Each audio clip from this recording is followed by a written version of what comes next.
Hello. Hi, Welcome, Bob.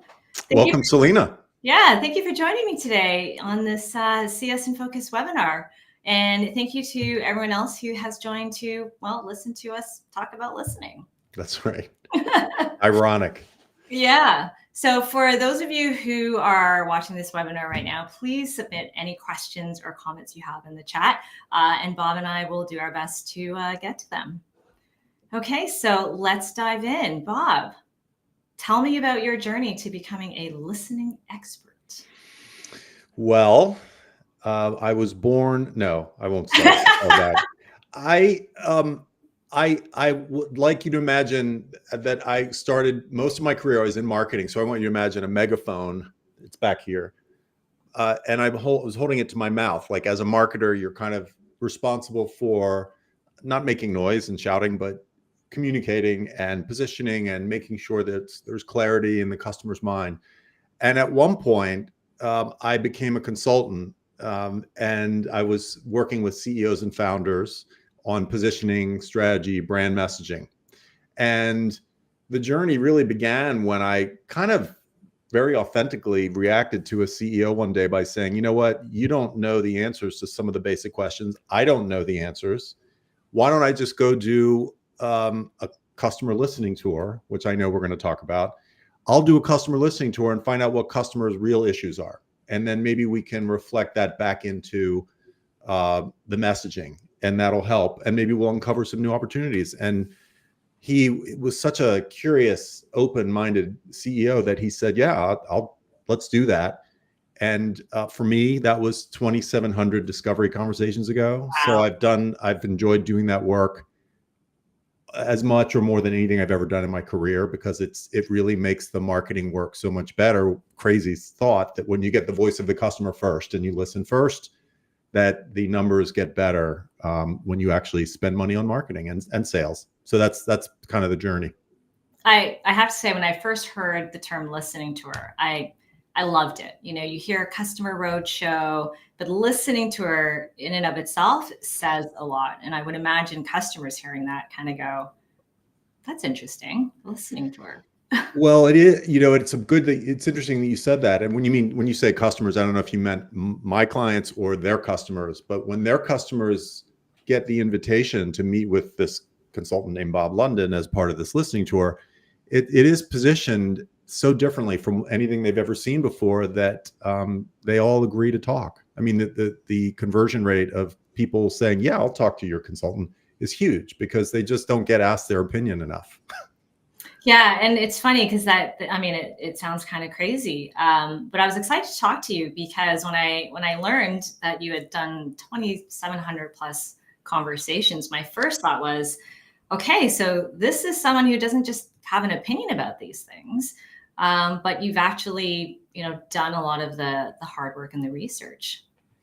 Yeah, and I think as you and I had some moments of philosophical sort of overlap earlier, and one of the things we know about LinkedIn is there's no shortage, or social media in general, there's no shortage of opinions, and you have to be smart about looking behind, both at the person's intent, like they have an agenda behind that opinion, which many people do, or where did it come from? How informed is it? What's it based on? And so you have to be a discerning. It's like, instead of buyer beware, it's scroller beware, I guess. On social media, something like that. So why do you think listening is so hard?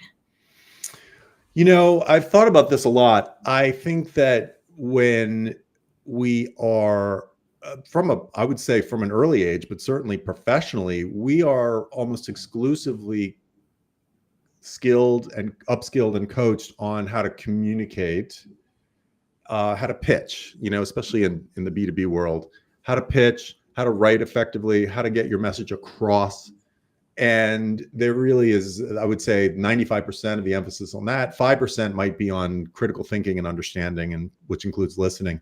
And so I think the whole kind of, I'll call it the marketing industrial complex, is based on selling and marketing, and that creates a lot of noise. And so this little that I didn't create it, but I'm certainly trying to fill it and exploit it.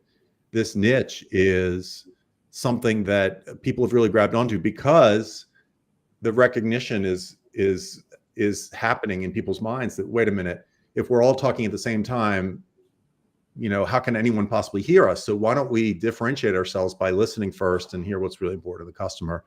So it is hard because we're all up against this idea of it's better to be a good communicator. The talkers rule the world. The reason it's hard, just to kind of close that out on a more tactical level, is our brains can actually hear 4 times as many words per minute as people can speak. So right now, our global audience of millions is their mind is working ahead, and it's our job to engage them. It's challenging to keep them engaged. But if you're, what we can talk about later is when you're trying to slow your brain down, there are some techniques that I've discovered or leveraged that you can slow your brain down, especially when you're talking to customers, because your tendency with customers is it's hard to listen to them because everything you think you have to solve and sell every minute. You have to address everything they're saying, especially in customer success, where I've heard so many customer success professionals and leaders say, well, I feel like I have to have the answer to everything the customer says. And the reality is the customers really, in my experience, they don't really expect that. I even in my own journey of, being a better listener, I used to think I was a really good listener. So I think a lot of us might think we're better listeners than we actually are. Why do you think that is? Well, I think you could point to a general lack of self-awareness in the world. People are generally give themselves, in some cases, higher ratings than they would. But in other cases, it's funny because a lot of times people rate them. If you ask them, how good of a listener do you think you are, in front, like if I'm talking to a team and I'll say to one of the people, goes, rate yourself a 1 to 5. How'd you do with listening to the customer on these calls? And they'll say, oh, I don't think I'm a good listener, 3. And then a lot of the team will chime in and say, oh, no, we think you're a great listener. So I think it goes both ways, but people just generally don't have any idea how much they're talking, really. Yep, I can probably say I'm guilty about that as well. Yeah, but I think I've gotten to know you a little bit. I think I would say you're probably a very good listener. You just may not realize it. Thank you. That's my observation. So actually, we have a question in the chat from Lori. What are those techniques to slow your brain down? It's so tempting to always be multitasking, even in your head. Agree, Lori. Great question. Hi, Lori. Great to see your name pop up here. So one of the techniques is, and I know we're all scheduled back-to-back meetings, et cetera, but try and create 30 seconds of space between meetings. I mean, if you can't do that, I don't know what to tell you, but let's just like 30 seconds, start the meeting with a customer with a quiet mind. And what that means is quiet mind. You don't have to take a yoga class or do transcendental meditation. You center yourself, breathe a little bit, and center yourself on the fact that the person you're about to get on the call with, the customer or customers, they're a human being trying to get their job done, trying to feel good about what they're accomplishing, and contributing to the success of their company, because the only reason they have a job is because the company believes that what that person is doing is relatively important to some bigger contribution. So if you can just take 30 seconds and just kind of slow down a little bit and say, okay, no matter what happens in this call, I'm going to think of this person as someone who is has great intentions and they're trying to get a job done really well. And my solution is simply part of that. So whatever I can do to help them. Someone said to me not long ago, they have an infant or a toddler or both. And she was reading a book and it said, your children aren't giving you a hard time. They're having a hard time. And I will never forget. I wish I had heard that 25 years ago. Very good quote. Yes. Yeah, because it really does characterize customers too. You know, if you think of everything that comes out of the customer's mouth as just, they're just trying to get something done. And maybe our software makes it a little too complicated sometimes, or the training link isn't where it was when you sent it before, whatever it is, they're just having a hard time in the greater service of trying to get something else done. So I would say starting with a quiet mind is the biggest kind of that everything starts there. And if we have time, I'll give one more answer to Lori's question. Please. Should I?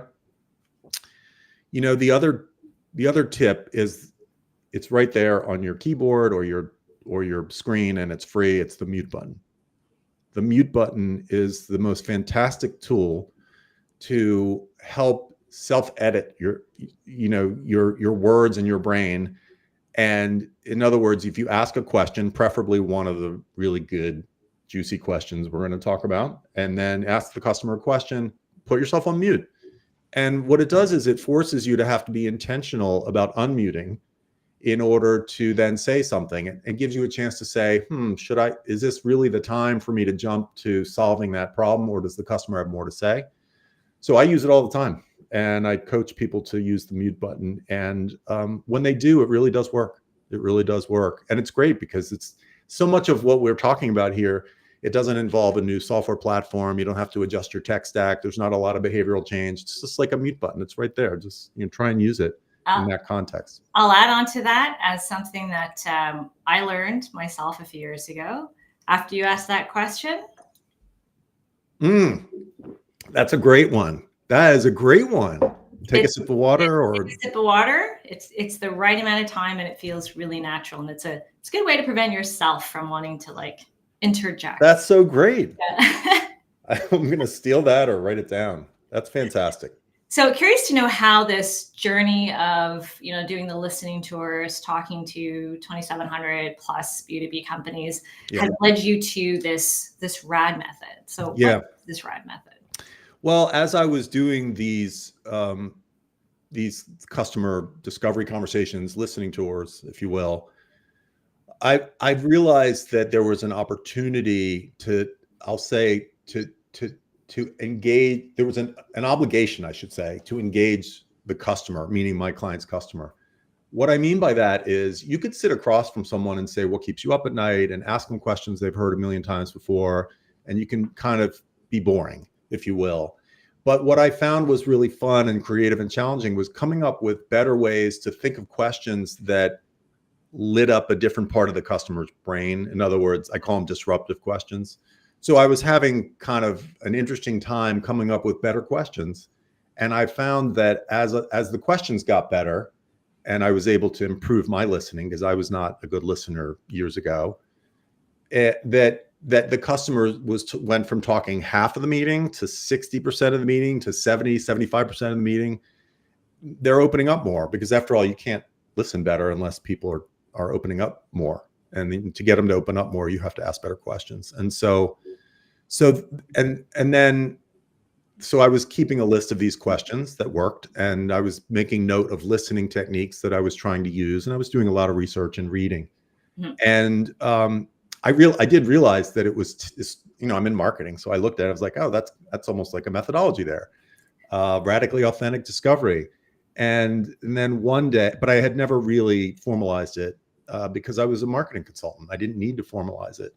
It was a good differentiator for me to say I'm the marketing guy who listens first, and that was really cool. And it was commercially successful. But one day I was introduced to Jay Nathan. Jay Nathan, co-founder of Gain, Grow, Retain, and serial chief customer officer. And he said, oh, I'm putting together an event, and I think you should talk about this listening approach and the questions, because they're really, customer success needs this. And I said, why? He said, because, customer success is under a lot of pressure. It's a hard job, and they kind of get stuck below the line, if you will, like talking about in all the customer meetings, they're talking about features and training and benefits, not enough about the customer's business. And he said, Bob, your approach seems like the key. And that was when I started to take it a little more seriously. And I did a talk here and a webinar there, and people were very interested. And at that point, I just formalized it and called it, I am in marketing, so I had to call it something that spelled something, RAD. And then I honestly, it was my wife who said, why are you doing talks? Why don't you charge people to train them? I'm not kidding. She goes right to the bottom line, and she was right. And that's what I do now. I love this work, teaching customer success and account management and sales teams. But for the most part, it's post-sales teams, how to do discovery and listening in a way that seems to be, very helpful to them. Okay, I'm going to throw a question at you. Okay, so let's say You are just about to meet with the customer for the first time. They're excited. Right. They just signed an agreement with your organization. What one question would you absolutely want to ask? So if I had to pick one, I would say, and this is, so I have a toolkit of 16 questions for different situations. So I'm glad you put it to me in terms of situation. The question I would ask is, hey, so let me, the way I coach people and the way I do it is more conversational. It doesn't sound like a survey. So let me ask you this. I'm going to guess that, like most people, your job description, Mr. or Ms. Customer, is like 2 pages, single spaced, very dense, a lot of bullet points, a lot of stuff you're supposed to be doing. But a lot of times that boils down to one big responsibility or thing that you have to get done that the company is absolutely counting on you to get done this year or next year. Is there one thing like that for you? And it's fascinating because it helps you understand what they're on the hook for, and hopefully what your solution does aligns with that. It doesn't always, but you get a sense of what pressure are they under, what objectives have they been given, what do they contribute to the company's greater good, as I mentioned before. Mm-hmm. But more interestingly, sometimes is they've never been asked that before. They've never thought about it. And so you get to hear them think it out loud. They start to say, well, there's this and this, but really it's this. And if they can't, it's thought-provoking. And there's a great expert named Oscar Trimboli. Oscar has a book and a podcast, and he says, he's a listening expert, like legitimate. He says that a big part of the listener's job is to help the speaker clarify their thoughts. So in a way, you're kind of being a consultant, and you're saying, like, what's the most important aspect of your job from your company's point of view? And by helping them think through it, by asking the question and helping them think through their answer or listening, mm-hmm. They're saying it out loud for the first time, and you can kind of see them listening to what they just said, and then you take a drink of water and let them talk more and hit the mute button, and you're kind of doing them a little service, and it brings the relationship closer together. So that's what I'd want to know at the beginning of that part of the relationship. You touched upon something that myself and probably some others who are joining us have experienced, where you have this great conversation with the customer and they just start going in 10 different directions. They just start telling you everything under the sun, and you feel like you've kind of lost control of the conversation. You're trying to listen, but there's too much happening. What's your advice there?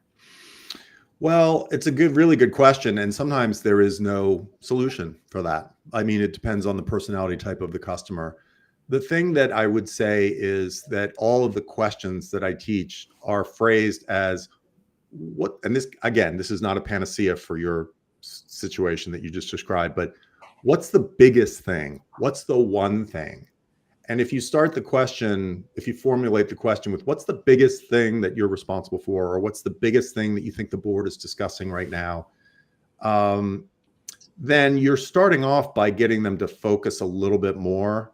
Then if they hear the question and they go off in 10 different directions, you can kind of bring it back a little bit gently by saying, okay, so is there one thing in that ton of stuff you just gave me that really stands out? Like, if you could only get one thing done this quarter or this year.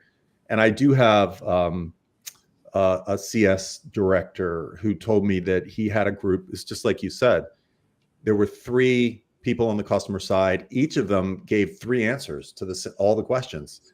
And he said while he was thinking about this training that we had done, and he said, I'll never survive. I can't. It's like a matrix, 3 by 3, they're all so he went back and said, let's go back to, is there one thing? And then when they had different answers, he was able to say, okay, do you guys agree with this one? Like, you sort of become a consultant, and you're kind of coaxing it out of them in a nice way.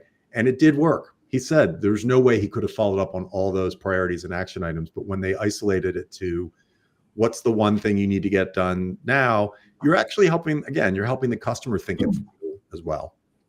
So it definitely sounds like part of being a listening expert also goes part and parcel with being able to ask thought-provoking questions, right, to get the customer to start talking. So my next question about listening is, how do you know, or how would you judge if someone is actually listening to you? How would I judge if they're listening to me? Yeah. So I'm going to say that there are some aspects of it that are visual cues, Mhm. but I do not rely on those. In fact, for many of my conversations, they are audio only, right? So there is body language, there's eye contact. I think it comes down to if someone is waiting, like I don't hear them in the middle of me talking, they're going, uh-huh, uh-huh. Like they think they know what I'm going to say, and it's borderline disrespectful. And then when I'm done, I know they've listened if they take that question and go deeper, my answer and go deeper, or they take a little spin on it and maybe play it back to me in a different way than I said it to see if it makes sense. And I think those are the two biggest things is, Yeah. customers we've surveyed them enough. A survey is when you are forced to answer a list of questions. This is a conversation. So if it turns into a conversation and it goes wherever the conversation goes, I feel like that's what listening is. Instead of, okay, time's up, next agenda item. That's just not as natural to me or the customer. Mhm. And I go back to the stats that if you handle it the right way with your customer, they have so much to say. And there are a couple anecdotes I can share, but one of them, I'll just give you the punchline, was after this long open-ended conversation, which was supposed to be a QBR, but there was a fire alarm and they had to evacuate. They went to a restaurant. And the CSM told me afterwards that she didn't feel right pulling up the PowerPoint and the laptop in a restaurant. So she said it was just so weird. We just talked and she learned so much. But the punchline is that the customer said, we should do this again. And she said, well, that's great. Well, I'm curious, why do you say that? He said, because I don't think I've ever had a chance to talk to a vendor about what's most important to us. Like, and when you think about that, how much time do we create for our customers to talk about what's important to them? It's stunningly small, I would say. So actually this actually I think leads me to my next question. So the first one was around how would you assess someone, if they're really listening to you. So I love that. They are asking follow-up questions from something that you've said, or they've reframed something you've said to Right. ask it in another way. If you are, and for our listeners, and this is advice I'd love to know, as we try to be better and develop our listening skills, how can we self-assess like our own ability to, like, are we getting better at listening? How would I self-assess that? Well, I think there are a couple things. I think we shouldn't look at. I think one dimension is to try and remember how much you listened on a call, but the outputs are important. How much did the other person talk?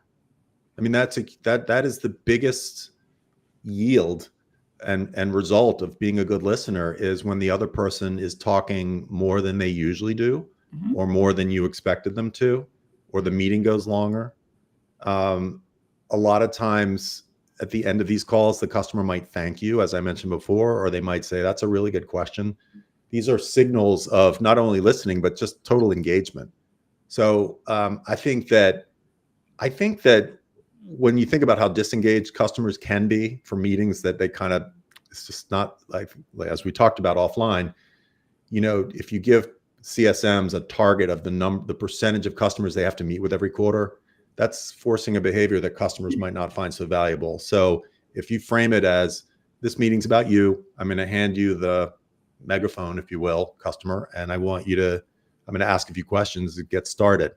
So I'm wandering a little bit here, but hopefully I'm answering your question. It has to do with how much the other person opens up and how much they reveal that you didn't know before. Those are the two big things.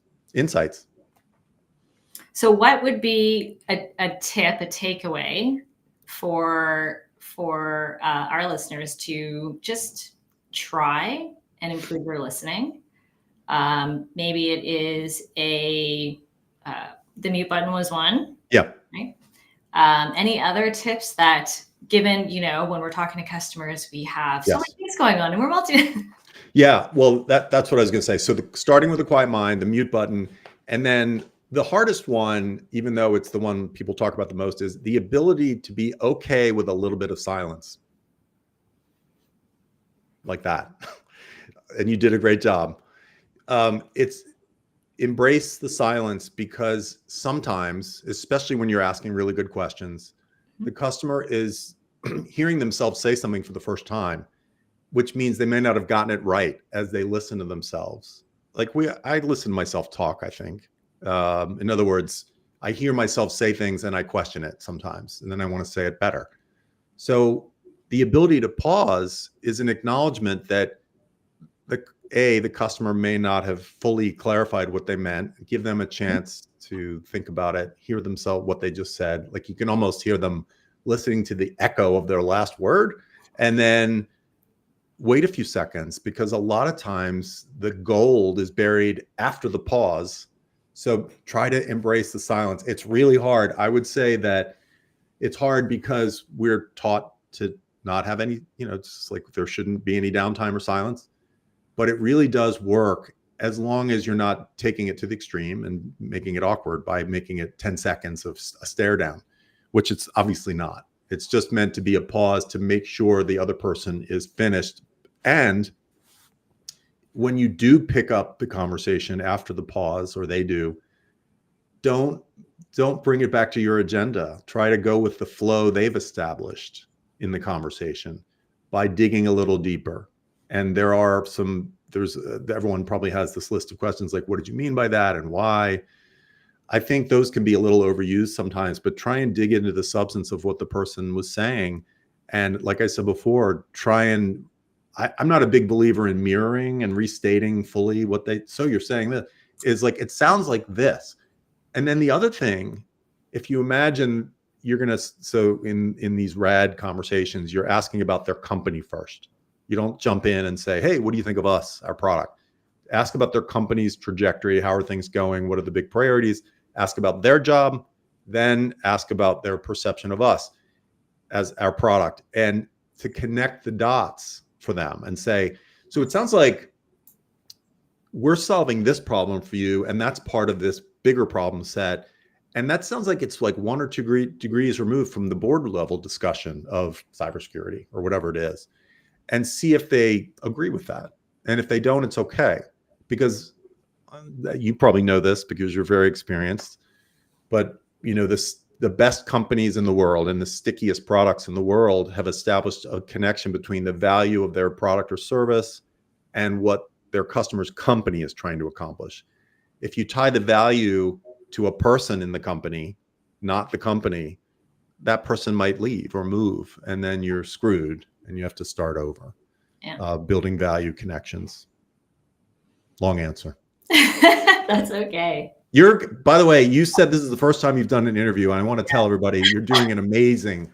No, I feel like this is one of the best interview situations I've ever been in. It's really great. No, it's good. Well, I appreciate that. I would love for any other questions to come through the chat. Well, I can talk about this all day. Yeah. But I actually have my own burning question for you. Oh, please. Before we pivot. Yeah. So out of all of your 2,700 plus conversations, yeah. Okay, I can't even imagine how long that took. Yes. And your 6 myths, 6 myths. The myths, yeah. So how about you tell our audience what those myths like?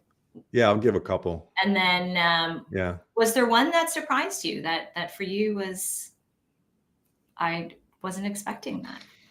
That's a really good question. Another sign of a good interviewer is that's a really good question. So I'll tell you that one of the myths is we vendors, I'm a vendor, I include myself in this. We walk around thinking that the customer is living and dying by our solution. So the myth is that customers are running around saying, like, when I grow up, I want to be a software user. Like that's not a thing. It's not a thing. And what I mean by that, of course, is that the software is a tool to get something done, or a product is a tool to get something done. Yet we think the customer's world really does revolve around our product because we expect them to readily engage and sign up to attend our quarterly business reviews. We expect their executives to show up. There's not a lot of reasons for them to engage unless there's a problem, or unless you're bringing something to the table that they can't get somewhere else. In terms of, I would say the best example would be industry insights. It's like right out of Challenger sale. It's give the customer something, an insight about their business that they didn't know. Mm-hmm. Other than that, what are you really doing in the meetings? Is you're kind of walking through adoption statistics, and not unimportant, but you could have sent that. You could have sent those slides in advance. You could have done a Loom video to cover the highlights of those slides and sent that, and the customer can look at it at 10 at night. And then when the meeting starts, you've got all this, you're 10 minutes ahead. You've already established what's important. So I think just stop treating these customer interactions like the customer that this is also important to the customer. It might be 5 or 10% of their brain, their professional brain, right? So that's, I think I wasn't totally surprised by that, but I was struck by how dramatic and large the gap is between how vendors think customers will engage and how much customers really do engage. That gap is huge, and it's getting worse, I think, because we're making so much. There are too many. Let's face it. There are too many companies, too many vendors in your tech stack, by and large. And they all want time with you. Yeah, like 87 vendors in your cybersecurity tech stack times 4 QBRs a year. So that's a topic for another webinar. Right. It's untenable. It's not tenable. Well, thank you so much for your time today. I really enjoyed our conversation. My pleasure. Topic. My pleasure. Yeah, I hope everyone else learned something and enjoyed our conversation as well. Just a little plug for the next CS in Focus event. It will be in person. So save the date. It's going to be on April 24th. We're trying a new location thanks to our friends at iLobby. So stay tuned. Can I just say that it's really frustrating to see that and know that I can't be there? Like, yes, no, you're in Washington. Toronto or Ontario, there's such an epicenter of tech and great people there. And, it's really cool. Well, our climate's kind of the same. You can always come here. Right. Right. That's right. Well, again, thank you for the opportunity. And can I just throw in my website? Yeah, absolutely. Right. Just boblondon.co. And I'm famous for giving away way too much free insights and tips and tools. So you can go there and follow me. Well, we're LinkedIn. grateful. No, it's yeah, you're welcome. So again, thanks for being such a great host and interviewer. Oh, thank you. It's my pleasure. Cheers. Bye, everyone. Take care. Bye-bye.